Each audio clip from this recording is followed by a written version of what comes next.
Et salut tout le monde, c'est Izuka et bienvenue pour ce numéro 10 de Issu de Secours, l'émission durant laquelle je passe en revue les single issues que j'ai eu dans la semaine, avec au programme du DC Comics, Black Label encore une fois, avec le Batman Dark Age numéro 3, deux numéros 1 au programme, un chez Dark Horse avec William of Newbury de Michael Evan Oeming, et un numéro 1 chez Image Comics avec Grommets de Rick Remender et Brian Posehn, on y reviendra tout à l'heure.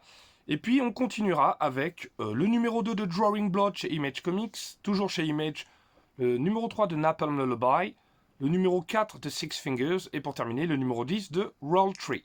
Donc un programme, comme d'habitude, j'ai envie de dire, assez chargé. Donc on commence sans plus attendre par le Batman Dark Age numéro 3. Comme vous pouvez le voir ici, c'est une variante cover de Kevin Nolan. C'est toujours la série, sinon vous avez la cover régulière juste en dessous de Michael Red. Donc toujours une série scénarisée par Mark Russell, dessinée par Michael Red et mise en couleur par sa femme Laura Allred, l'inséparable couple, à qui l'on doit déjà, vous le savez, notamment Mad Men, Silver Surfer, plein d'autres choses. Et donc j'avais déjà parlé de ces deux premiers numéros, vous vous souvenez, c'était un Bruce Wayne très vieillissant en 2030, qui est en train un petit peu de perdre la boule, qui perd la mémoire, et du coup qui a envie d'un petit peu écrire sa vie, fait un petit peu son autobiographie, et revient sur les différents événements marquants. Un petit peu des années 50, sa jeunesse, aux années 60, son adolescence, puis ensuite un petit peu sa vie de jeune adulte, à la fin des années 60, début des années 70. C'est donc un petit peu dans ce cadre-là que reprend un petit peu ce numéro 3. Donc je ne vais pas vous révéler et vous rappeler un petit peu ce qui s'était passé précédemment. Sachez que simplement on nous raconte des origines, mais des origines bien différentes de celles qu'on vous a d'habitude racontées. C'est pas du tout un Year One redéfini, c'est pas non plus un Batman First Night comme ont pu faire Jurgens et Perkins, qui vraiment là s'attachaient au tout début de Batman. Là on a vraiment des origines racontées différemment. Je le rappelle, c'est une série un petit peu sœur à Superman Space Age, parce qu'on a vraiment des choses qui sont tout à fait liées. Et dans cet épisode-là, notamment ce qui est très intéressant, c'est que là Bruce Wayne il va essayer de s'attaquer à Wayne Enterprises, parce que forcément, en son absence, parce qu'il a dû être absent, on nous le raconte à la fin du numéro 1 et dans tout le numéro 2, les raisons de cette absence, et durant son absence, forcément on a mis quelqu'un d'autre à la tête de Wayne Enterprises, une sorte de personne qui arrive à anticiper les très bons coups de la bourse et qui arrive à enrichir l'entreprise, mais lui il a envie d'un petit peu d'enrayer tout ça et de récupérer un petit peu la Wayne Enterprise et de la remettre sur de bons rails. Et il va essayer de réfléchir à trouver un autre moyen pour dépenser de l'argent et investir dans cette entreprise. À côté de ça, forcément, et ça c'est vraiment très sympa, on va avoir aussi un petit peu des interactions avec les différents membres et les différents super-héros de l'univers DC Comics, comme vous pouvez le voir ici, le hall de justice. Et donc forcément, il va y avoir des interactions avec Batman ou des Justice Leaguers. Et donc ça c'est vraiment très sympa. Et ça nous rappelle un petit peu aussi le côté... il est compliqué pour Batman d'assister à des réunions, lui c'est plutôt un homme d'action, et ça nous l'est quand même pas mal rappelé. Donc c'est vraiment, encore une fois, un numéro génial, avec un super twist, des super événements, il y a plein de choses qui s'imbriquent.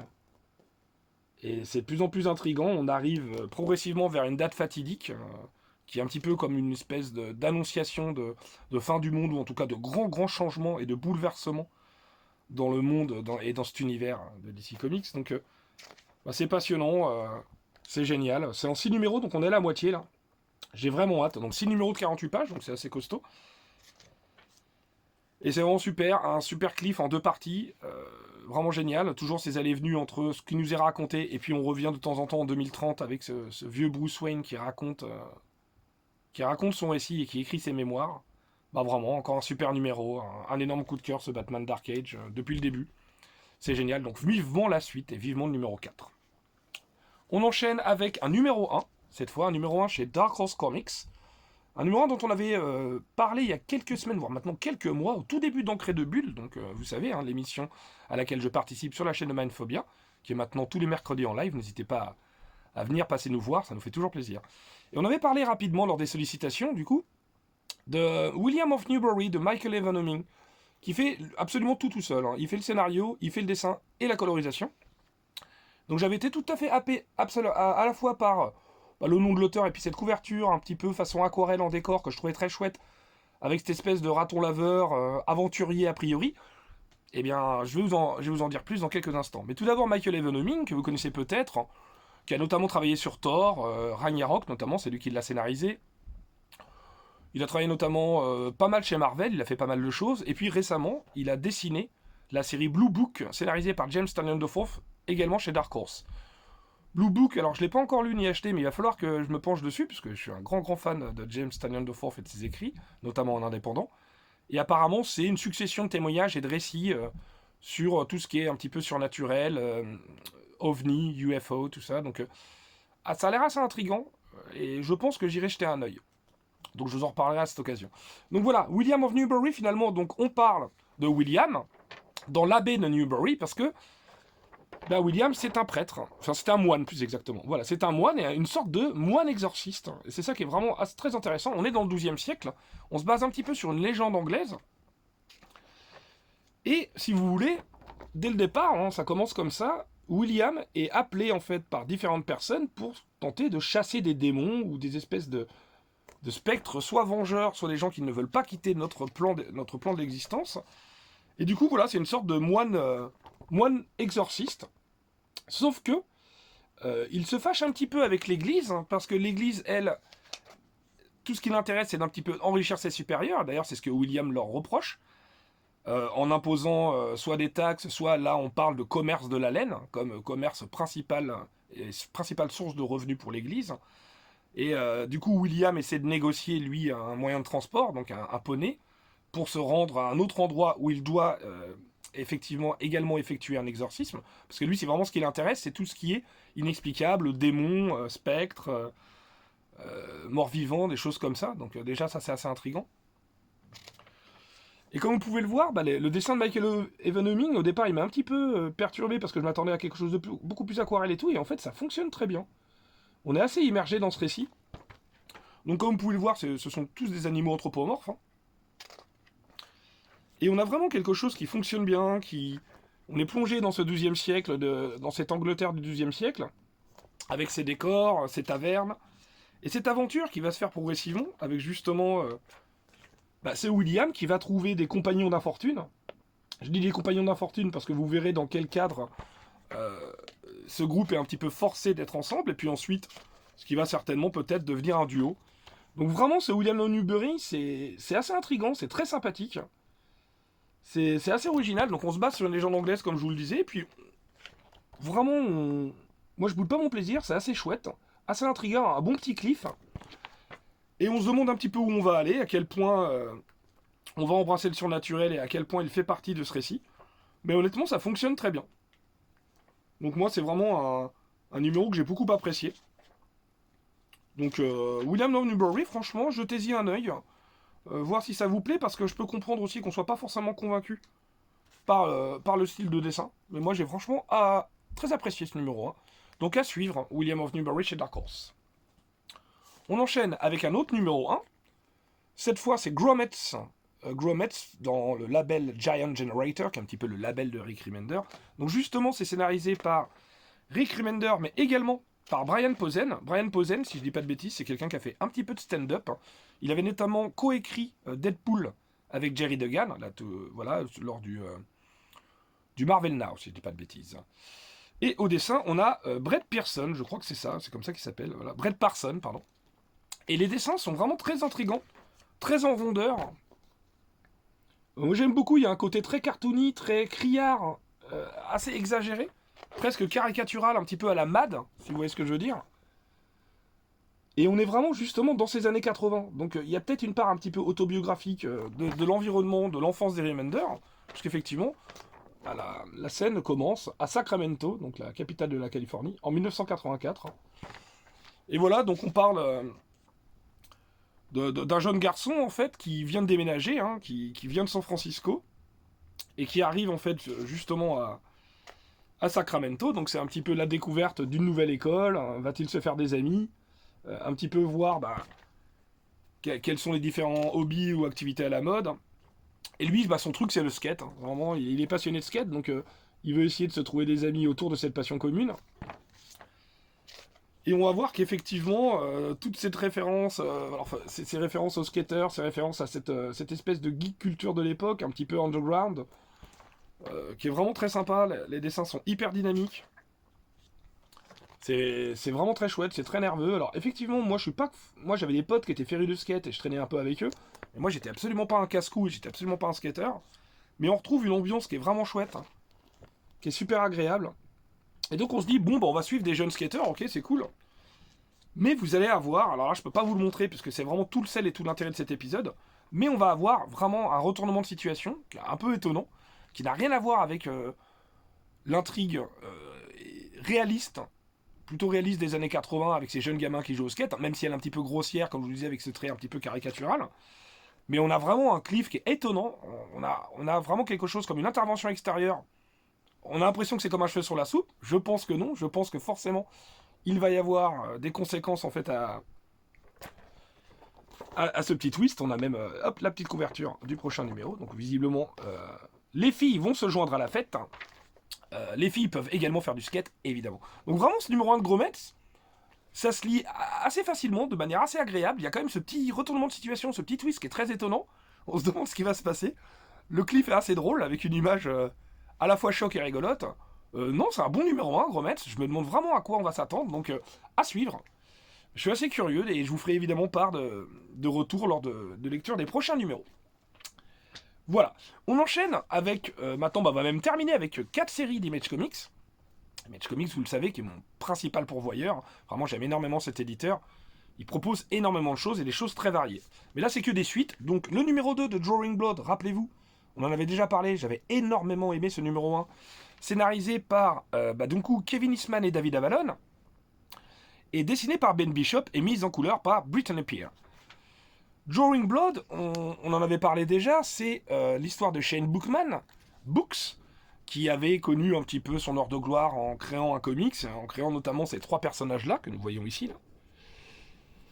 Donc, qui avait co-créé ces personnages-là, c'est bien. Et on revient un petit peu sur cette situation, sur dans quel contexte il a créé ces personnages, et avec qui il les a créés. Donc ça, c'est quand même très important. Donc on a, comme d'habitude, un petit peu des allers et retours dans les différentes temporalités. Vous vous souvenez que dans le numéro 1, il avait eu des soucis, c'était vraiment la descente aux enfers de sa vie. Il avait des problèmes avec la mafia lituanienne, à qui il devait de l'argent de manière indirecte, mais il en devait. Et il a 3 jours un petit peu pour rembourser une certaine somme, quoi.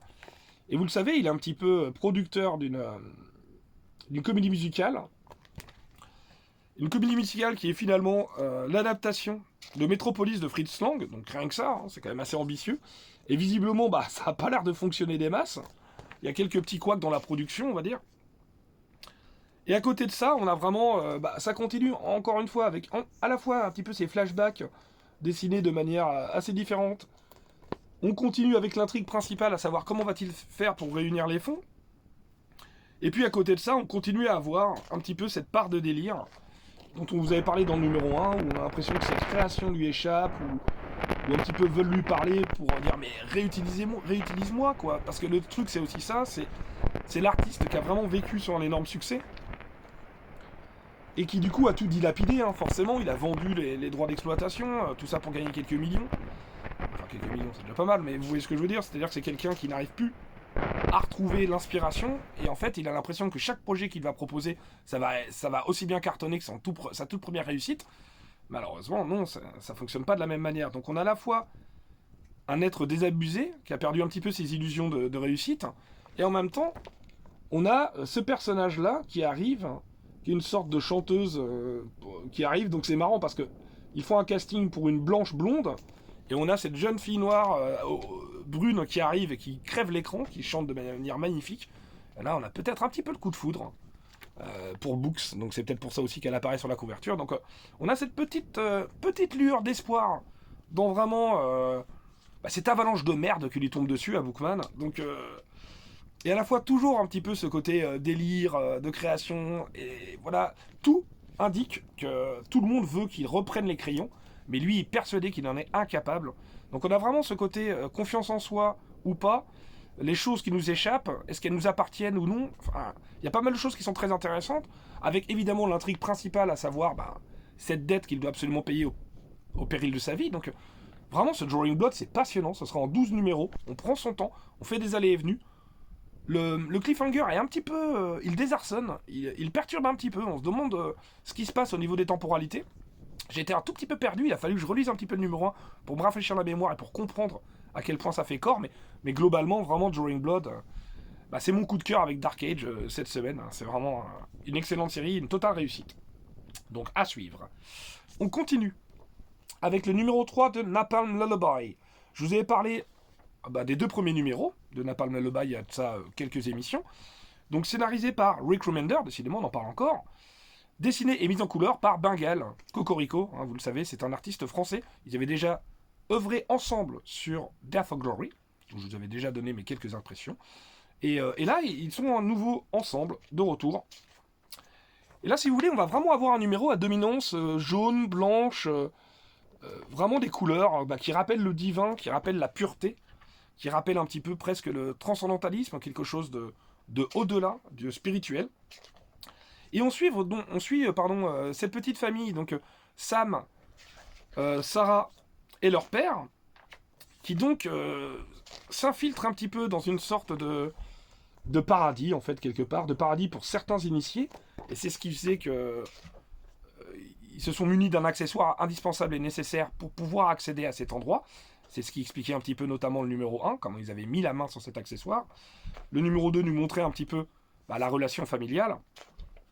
Et là, on va voir la grande difficulté avec laquelle ils vont essayer de s'infiltrer dans vraiment un univers qui n'est pas le leur et qui les répugne, qui les dégoûte. Et je vous rappelle, on avait donc le personnage de Sarah qui, elle, est capable de projeter un petit peu des visions ou des rêves à son entourage. Et lui, Sam, qui est plutôt un empathe, qui arrive à ressentir ou à faire ressortir les émotions. C'est un petit peu la façon du psychopirate, si vous voulez, chez DC Comics. Et du coup, tous les deux, ils ont vraiment une combinaison de pouvoirs, donc on ne sait pas trop comment ils ont pu acquérir ces pouvoirs-là. Ni pourquoi, ni comment. Mais par contre, vraiment, on voit à quel point ils sont en souffrance et en difficulté, en fait, si vous voulez, dans cette épreuve-là. Et vraiment, on a un numéro assez glaçant, assez terrible, entre à la fois cette espèce de dictature de la bien-pensance, par l'intermédiaire de notre Seigneur à tous, Glokor, et de sa matérialisation, presque. Et à côté de ça, on a tout le scepticisme à travers ces personnages-là, et toute leur souffrance aussi. C'est-à-dire que vraiment, comment on fait quand on n'est pas d'accord et quand on ne veut pas suivre ce dogme-là, a-t-on vraiment le choix? Qu'est-ce qui se passe? Donc on a cette infiltration qui va-t-il bien se passer? Vont-ils réussir à passer sous le radar ou non? On a un cliffhanger qui est très fort, qui est très choc. Donc vraiment, Napalm Lullaby, ça prend son temps, mais c'est plutôt intriguant. Encore une fois, je pense que c'est une série qui prendra beaucoup plus de saveur une fois terminée, ou en tout cas une fois par arc, à relecture en TPB ou en édition reliée. Parce que c'est vrai qu'en single, on voit très bien là où Remender est en train d'aller, là où il veut peut-être en venir. Parce que là aussi, on a le nom d'un autre personnage qui, a priori, serait peut-être l'antagoniste de Glokor. On ne sait pas encore, c'est très très cryptique et très évasif, mais très intriguant également. Donc j'ai hâte de lire la suite. Voilà, le numéro 3, qui nous est promis ici, avec la couverture régulière et la variante. Donc Napalm Lullaby, c'est franchement... Alors, c'est pas un aussi gros coup de cœur que Sacrificers, mais on a du très bon Remender qui revient en grande forme. Donc franchement, Napalm Lullaby, je vais suivre avec beaucoup d'intérêt chaque mois. On continue? On continue avec Six Fingers numéro 4. Alors là, je vais essayer d'être assez rapide et assez cryptique, puisque vous le savez, c'est en duo, en diptyque avec The One Hand. Donc One Hand, scénarisé par Ram V, dessiné par Lawrence Campbell. Et puis, donc, ce Six Fingers numéro 4, scénarisé par Dan Waters et dessiné par Sumit Kumar, bien sûr, et mis en couleur par Lee Loughridge. C'est Lee Loughridge qui fait la colorisation des 2 titres. Et donc, on continue à suivre The One Hand and the Six Fingers. C'est passionnant, c'est génial. Donc, je vous rappelle que Six Fingers, on suit plutôt le jeune étudiant en archéologie Johannes Veil, qui semble être guidé un petit peu par une entité supérieure, qui semble ici pour accomplir de grandes choses. Et on a vraiment quelque chose que je trouve, encore une fois, qui fonctionne très bien.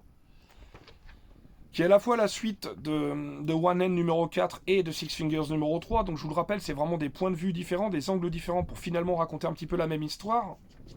Et on a vraiment quelque chose que je trouve super efficace, quoi.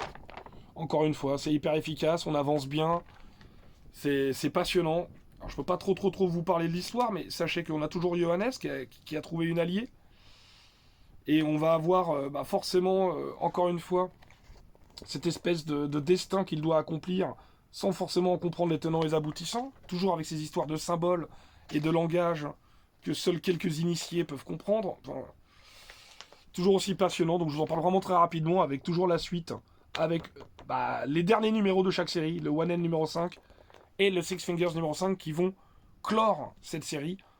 Alors c'est passionnant, c'est une espèce de polar futuriste d'anticipation et thriller à la fois, c'est passionnant à la fois, je vous dis, on suit Harry Nassar, le détective au crépuscule de sa carrière dans One Hand, on suit le jeune Johannes, une espèce d'initié pour quelque chose qui nous dépasse tous dans Six Fingers, tout se regroupe, tout se recoupe, avec deux angles de vue différents, c'est passionnant, je suis vraiment hyper intrigué, hyper halté, donc j'ai vraiment hâte de lire cette conclusion, et je vous en ferai part, alors je suis désolé, je suis forcément cryptique, je vous parle plus de mon ressenti et de si j'ai aimé ou non, plutôt que vraiment de ce qui s'y passe, parce que j'ai envie que vous le découvriez lors de sa sortie en VF, j'espère pas trop tardivement.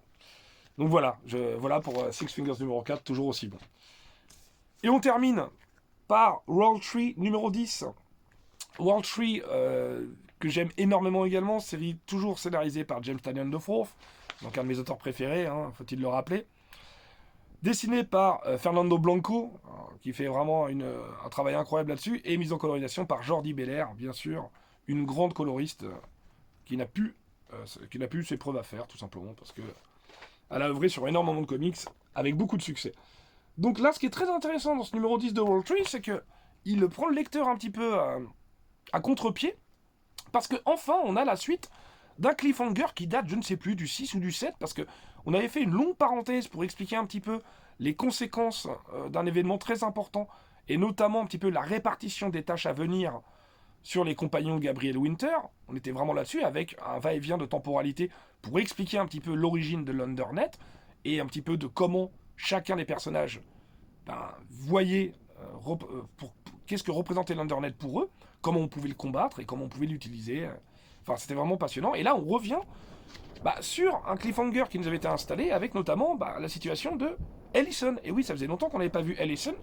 Et vous vous souvenez, il y avait quelques personnes. Il était parti avec sa copine, Faust, ou Fausta, je ne sais plus trop comment ça s'appelle, dans une espèce de cabane familiale recluse au fond des bois. Mais il s'était fait surprendre en fait par trois jeunes filles qui arrivaient, et je n'allais pas vous révéler leur identité, mais qui ont des liens avec Ellison. Donc là, on va vraiment avoir le récit de Asimov, Asi, qui va un petit peu nous raconter son passé et ses liens avec Gabriel Winter. Et on a vraiment un épisode de révélation assez incroyable. Encore une fois, regardez, c'est magnifique. On a vraiment tout ce témoignage, tout cet échange. Entre le présent, donc cette narration, et puis on revient un petit peu sur le passé, sur vraiment des événements qui nous permettent de mieux en mieux comprendre et de mieux assembler les pièces du puzzle. On commence à voir le tableau dans son ensemble. Un tableau qui commence à être un peu effrayant, qui clairement, là, ça y est, toutes les pièces sont sur l'échiquier, j'ai envie de dire. On avance de plus en plus, et vraiment le fait de revenir là-dessus, moi j'avais pas oublié, mais j'avais hâte qu'on revienne un petit peu à cette situation, qui avait été mise de côté depuis un petit moment. Et bien on y revient, bien joué James Tynion IV, avec encore une fois un cliffhanger super efficace, que je peux évidemment pas vous montrer, mais vraiment un très bon cliffhanger. Non, franchement, ça marche toujours aussi bien, World Tree, moi j'aime toujours autant. Et puis là, franchement, l'auteur m'a surpris, et agréablement, parce que j'avais presque oublié en fait cette situation-là, parce qu'on était tellement happé par ce qu'il nous racontait depuis 2-3 numéros, que le fait qu'il revienne à cette situation m'a fait énormément plaisir. Donc voilà. World Tree, toujours aussi bon, toujours aussi plaisant. Voilà, c'est tout pour moi, j'en ai terminé. Donc en résumé, énorme coup de cœur pour Dark Age numéro 3 et pour Drawing Blood numéro 2. Mais de très bonnes lectures également, notamment Six Fingers numéro 4, j'aime toujours autant, mais qui s'inscrit vraiment dans ce qu'on nous raconte dans l'ensemble. World Tree, super surprise, le fait de revenir dans cette situation que j'avais un petit peu oubliée. Et puis William of Newbury et Grommet, des numéros 1, ma foi, qui sont assez engageants, qui ne sont pas extraordinaires, qui ne sont pas des coups de cœur à proprement parler, mais dont j'ai envie de lire la suite. Donc voilà, c'est tout pour moi. Si ça vous a plu, n'hésitez pas à me le dire dans l'espace commentaire, n'hésitez pas à me partager vous aussi vos lectures de la semaine, qu'elles soient en VO ou en VF. J'aimerais vraiment qu'on partage ça et qu'on échange ça m'intéresse beaucoup. Si ça vous a plu, n'hésitez pas à lâcher un petit like, abonnez-vous, ça fait toujours plaisir.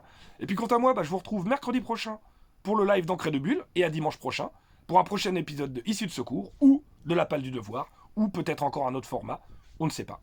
Allez, bonne journée, bonne soirée, à bientôt, ciao.